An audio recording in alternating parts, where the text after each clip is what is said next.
simple, really, really quick, as are all my recipes. It's just with fussy kids and stuff like that, when I find I chop things up really, really small, they don't tend to notice them, especially with things like mincemeat, because it all gets into the meat and then you get that wonderful combination of all the flavours together. Now, what I'm going to add is some wine and the tomatoes, because it's a spag bol. How gorgeous that looks. It's so rich, it's so tomatoey, it's so lush.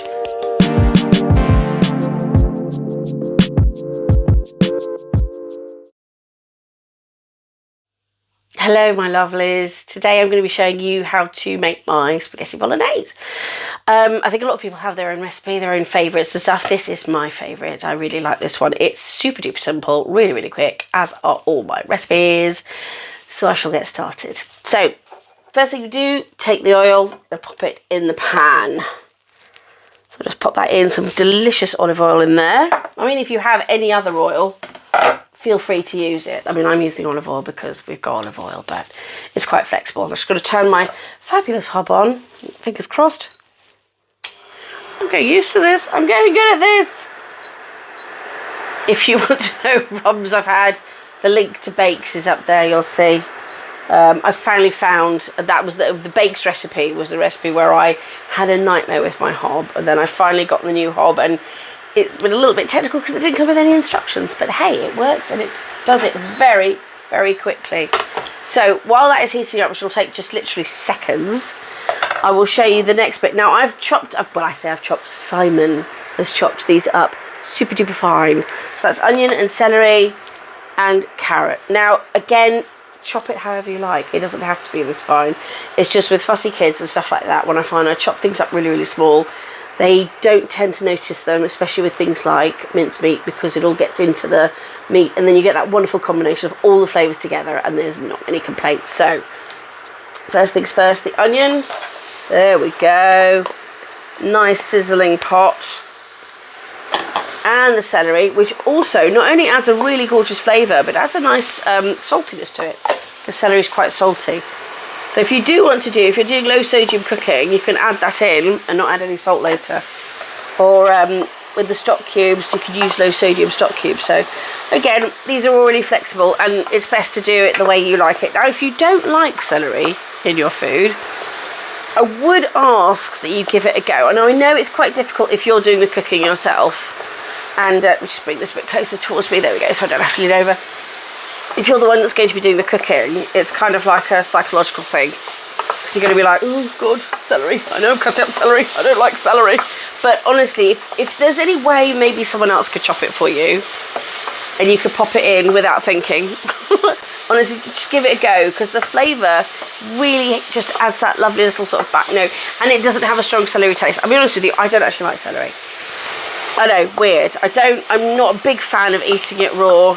Simon likes to eat it raw all the time, so we usually have it in the house for him. But many years ago, I discovered cooking with it is just so gorgeous because the flavour's utterly, utterly wonderful. Right, so we've got that going. I'm going to get my steak mince. Any mince you like. I have got this one, which is 5% fat. And it is 500 grams. Now, I would normally use a bigger mince, and I would normally bulk it up. I normally use half mince, half Quorn mince, because it is more cost effective. It's cheaper, healthier, and it just means it goes a little bit further.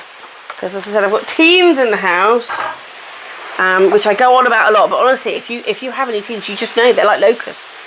You buy your shopping, and then all of a sudden, everything's gone. And it's like, oh, I'm hungry, what is there? And you've looked and there's nothing left. You're like, I just went shopping 2 days ago. Anyway, they are growing upwards at an alarming rate as well. I think they're probably going to be about 10 feet. Anyway, back to the dish. So, just put your meat in.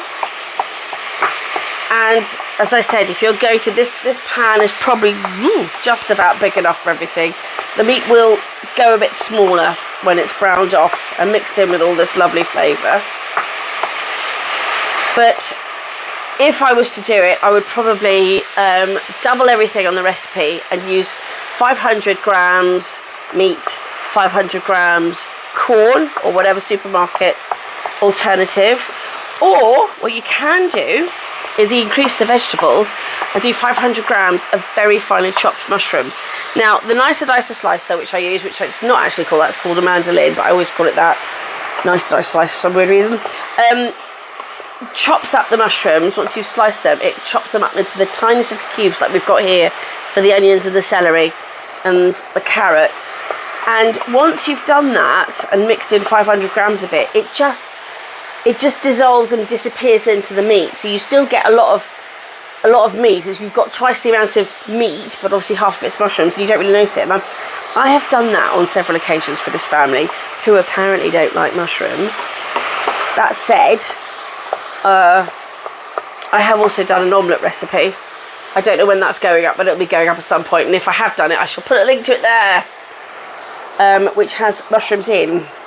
And my fussy too, they just devoured it. They couldn't stop. I think my daughter had thirds. Again, she's growing. Good Lord. They really grow fast when they get to the teenage years. Anyway, enough of that. So I'm just browning off the meat. Just giving it a good old stir so it breaks up. If you don't mix it up at this stage, what you'll find is you'll get great big chunky bits of mince, because it'll start to firm up, especially if it's a low fat mince. This is a 5% fat lean steak mince, and it will clump in quite hard lumps if you don't separate it. With a higher fat content mince, like a 20% fat mince, it's a lot easier. You don't have to stir so much because the fat inside it will just separate the mince out for you. Right, so here we have it. That's browned off. Now, what I'm going to add is some wine. Admittedly, if you don't want to add wine, you can get away with maybe a little bit of cider vinegar, not as much as this.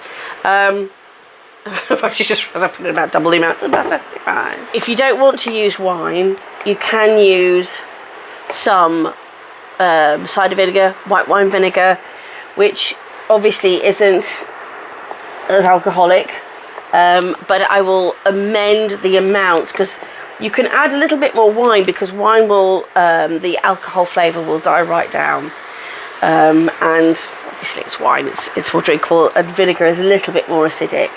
So I will put in the comments, if you don't want to add wine to this, just how much vinegar to alternate with.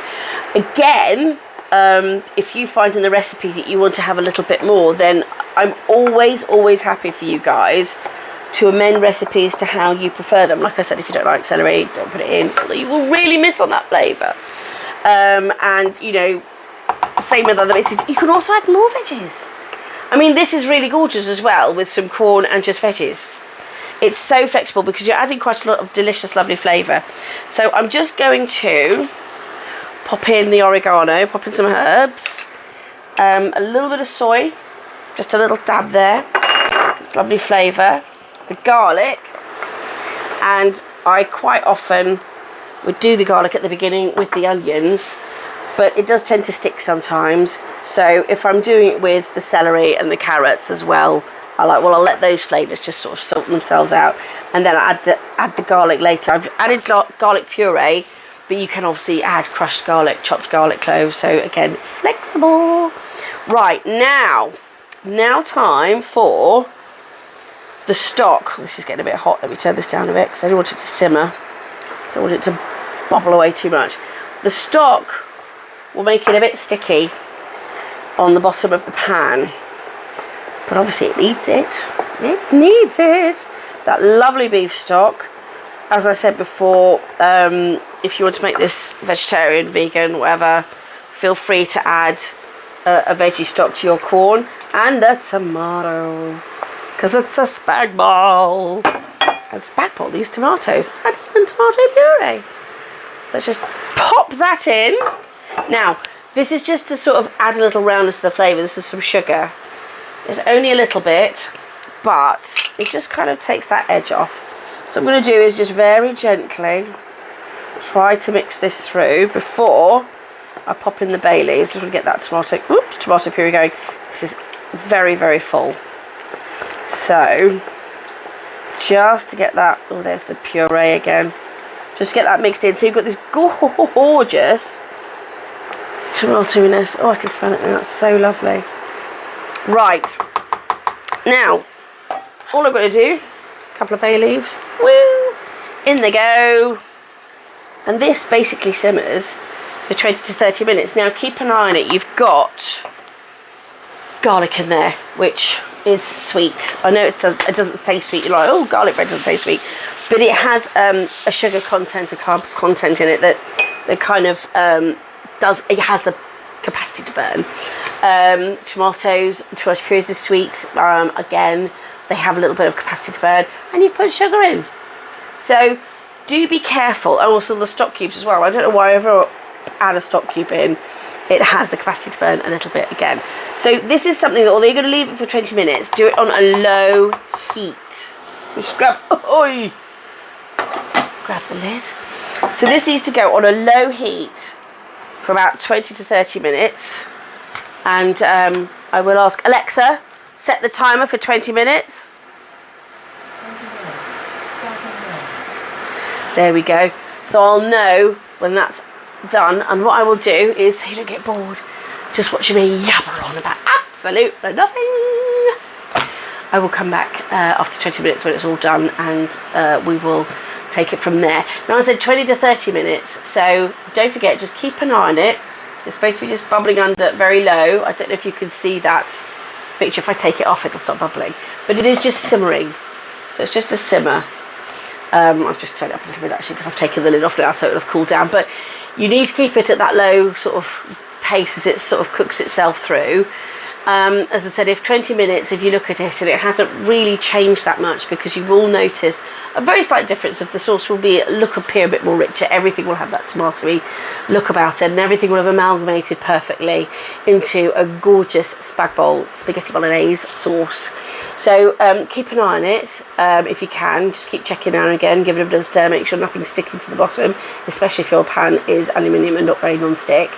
And then again, as I said, after 20 to 30 minutes, I will be back and we will see the spaghetti bolognese and see if it's all done, how it's doing. If it is cooked, which it should be, then all that remains is for you to pop it on some spaghetti and show you the finished product in a lovely photo. So I will be back with you in about 20 to 30 minutes. Hello, beautiful people. Just to let you know that this has now been bubbling away for about 30 minutes. I left it for another 10 minutes. I also want to tell you, in the soy sauce that I poured in was also Worcester sauce. But that'll be all down in the description anyway, so you'll have all the information there. But now this has been bubbling away. I would think this is ready. Let me turn this off. It's a very efficient thing. It's quite scary how quickly it heats up and how quickly it does the job. Oh, there we go. Pop that over there. Just get my trusty wooden spoon. I've been giving it a little stir along the way. This is a superb pan though. I will try to put the link to this pan in the description if you're interested, because sometimes pans say non-stick and I still find stuff sticks. Doesn't in this one. It really, nothing stuck at all. And there's sugar in here. I also forgot to say, in the recipe, I used sugar, but I also use some honey and sometimes use a combo of both. So I will put the combo down there, because off camera I did just pop in 1 little teaspoon of honey because I put in the extra wine. It just needed that little extra to round it off. So I'm going to do the right instructions down there so you make it absolutely perfectly. But because I've made this loads of time, I know exactly how to correct something if I've done a little too over on something. So don't panic. Right, that is turned off now, which is lovely. So this is a beautiful, try and get this shape. I don't know which arm is going to be strongest. Maybe just put this over here out of the way. So, double hander, I think. Don't know if you can see that. How gorgeous that looks. It's so rich. It's so tomatoey. It's so lush. And all that remains is for me to pop this over some spaghetti, maybe some fresh basil, grate over some Parmesan cheese, and the kids will go crazy because they absolutely love this stuff. And it's so comforting. It's just such a wonderful dish. As we talk right now, the weather outside is pretty nippy and not the best. So this is really going to warm the cockles. Again, it's such a quick and easy recipe to do. Really, the most hassle is the prep. As you saw, just chopping a few bits and pieces, measuring out a few bits and pieces, shoving them all in the pan, mixing it up, leaving it for half an hour on simmer, checking it a couple of times. easy. And you get a really, really impressive meal out of it. It just tastes so wonderful. Really homemade, comforting, rich tomatoey flavour. Just perfect. So all that remains is for me to thank you dearly so much for watching this video. It really, really, really means a lot to me to know that you've actually watched this and joined me on this journey. So nice. And I really look forward to seeing if any of you make it. You send me some photos. I love getting those. If you find anything you want to add or take away or make it your own and it comes out even better, let me know. I'm always happy to improve on stuff and, of course, give you full credit. So once again, thank you for joining me on this spaghetti bolognese journey, and I really hope you enjoy it when you try it yourself, and I look forward to seeing you again soon. Take care.